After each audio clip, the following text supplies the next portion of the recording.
pertanyaan kedua ya Ustaz. Fadhal, barakallahu fikum.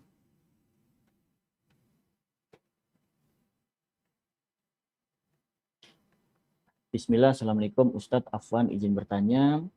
Ini ada 2 pertanyaan Ustadz.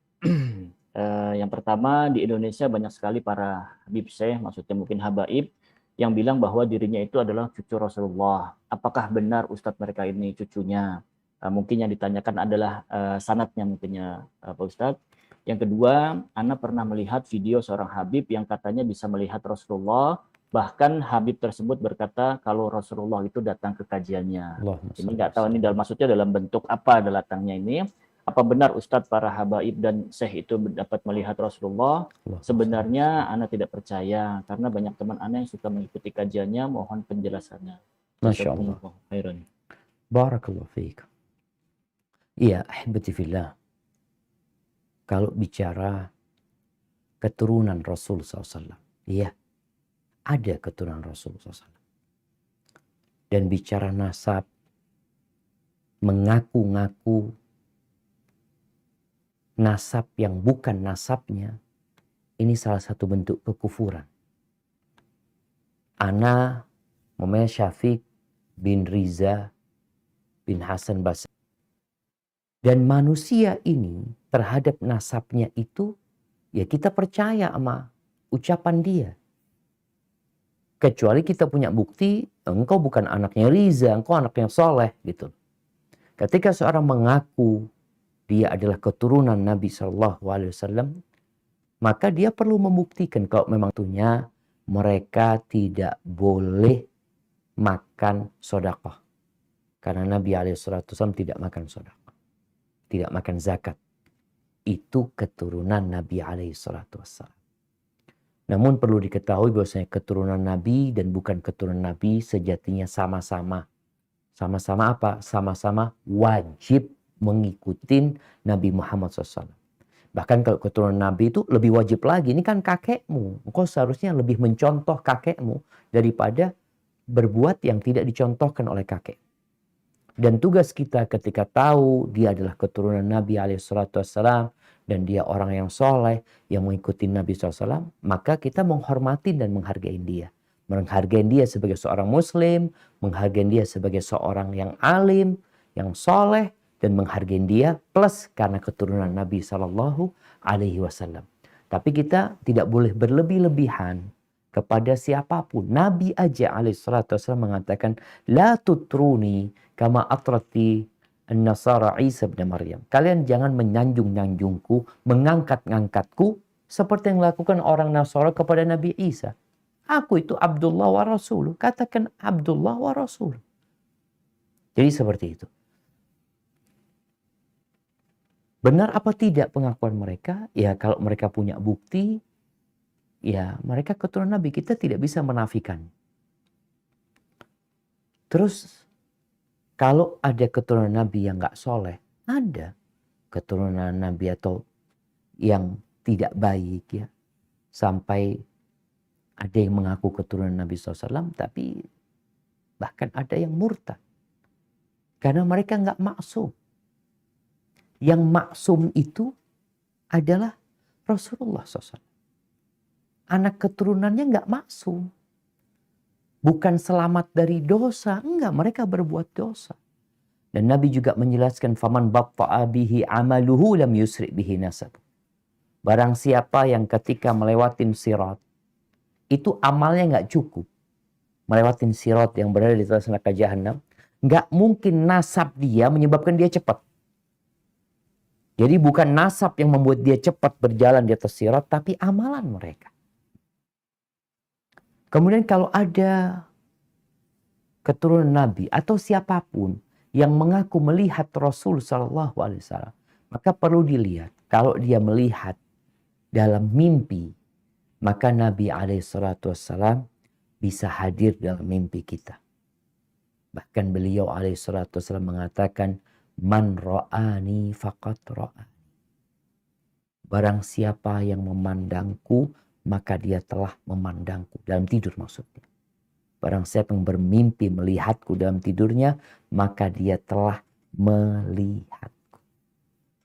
Kenapa? Fa inna syaitan la yatamatsalu. Karena setan itu tidak bisa menyerupai aku. Maka yang datang itu Nabi SAW. Itu dalam mimpi. Adapun di luar mimpi, artinya melihat Nabi secara nyata, maka nggak bisa. Nabi sudah meninggal dunia. Kalau sahabat Nabi, mereka melihat Nabi secara nyata. Jadi kalau sekarang ada yang melihat Nabi secara nyata, berarti jadi sahabat dia. Oh, ini sahabat Nabi. Kenapa? Ngelihat Nabi secara nyata. Karena yang disebut dengan sahabat itu adalah man laqiyan Nabi SAW. Orang yang berjumpa dengan Nabi dalam kondisi dia Muslim dan dia mati dalam kondisi Islam. Jadi kalau ada orang yang mengaku melihat Nabi secara nyata sekarang, berarti dia sahabat Nabi dong. Ini sahabat Nabi. Nggak ada, sahabat udah selesai. Jadi kita berhati-hati dengan orang yang mengklaim mereka melihat Nabi. Kalau melihat dalam tidur mungkin. Dan tidak semuanya benar. Pernah ada seorang yang datang kepada Ibnu Sirin. Dia cerita, aku melihat Rasulullah SAW. Kata Ibnu Sirin, coba sebutkan sifatnya seperti apa. Digambarkan seperti ini, alisnya seperti ini, wajahnya seperti ini, rambutnya, jenggotnya seperti ini. Maka kata Ibnu Sirin, iya, engkau lihat Rasulullah SAW. Dalam mimpi. Datang lagi orang mengatakan, aku melihat Nabi SAW. Seperti apa digambarkan? Oh enggak, itu bukan Nabi SAW. Artinya setan tidak akan dapat menyerupai Nabi. Tapi selain Nabi, yang ngaku Nabi bisa. Maka boleh jadi orang-orang yang mengaku melihat Nabi di alam nyata, itu hanya salah satu bentuk, entah apa itu, hayalan mereka. Tapi yang jelas Nabi SAW tidak bisa dilihat. Kalau dikatakan Nabi hadir di majelis mereka, Nabi itu berada di alam barzah. Para Nabi itu hidup, tapi di alam barzah, bukan di alam dunia. Dan kita masih di alam dunia. Maka kalau mengaku Nabi datang dari alam barzah ke alam dunia, makanya satu klaim yang butuh bukti.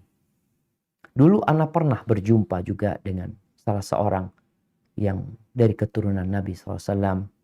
Ana tanyakan kepada dia, engkau mengatakan kalau Nabi itu hadir di majelis, datang. Ketika membaca maulid, kata mereka. Ana bertanya, apakah ada sabda Nabi SAW ketika beliau hidup yang menyebutkan itu? Oke, Ana tanya. Akhirnya dia tanya kepada gurunya, besoknya dia ketemuan lagi, Ana tanya gimana? Karena kita ingin mencari kebenaran gitu. Keyakinan ini harus dilandasi bukti, bukan perasaan. Karena kalau perasaan, orang perasaannya beda-beda. Tapi ketika ada qala Allah, qala Rasul, maka kita akan percaya. Tapi kalau katanya fulan, kalau katanya semua orang bisa berkata. Dan ucapan manusia itu ditimbang dengan Quran dan Sunnah. Keesokan harinya dia datang. Gimana? Kata dia. Kata dia, nggak ada sih dalilnya. Nggak dari Quran dan dari Sunnah nggak ada. Terus, ini, pengalaman. Waduh, kalau bicara pengalaman, itu nggak bisa jadi bukti gitu. Karena kita tahu ada orang-orang yang menyimpang berdasarkan pengalaman. Maka tadi kita sudah sampaikan bahwasanya salah satu tujuan diutusnya para rasul adalah untuk menjelaskan hal-hal yang gaib, yang akal kita nggak nyampe gitu, nggak nyampe nalar kita ke sana. Maka perlu rasul menjelaskan. Maka ketika tadi disebutkan Nabi hadir ketika majelis, ketika guru ini sedang bermajelis, sedang kajian, hadir, ini kan hal yang gaib. Kalau kita, aku melihat, engkau melihat hal yang gaib loh. Apa buktinya? Loh, aku ngelihat deh. Kalau ngelihat semua orang bisa ngaku ngelihat. Sedangkan untuk hal yang gaib kita perlu wahyu. Perlu wahyu. Bukan perlu pengalaman. Wahyu yang Allah turunkan kepada Rasulnya SAW. Ketika tidak ada wahyu, kita tidak terima klaim tersebut. Mungkin seperti itu. Hadza wallahu. Barakallahu fikum, Ustaz.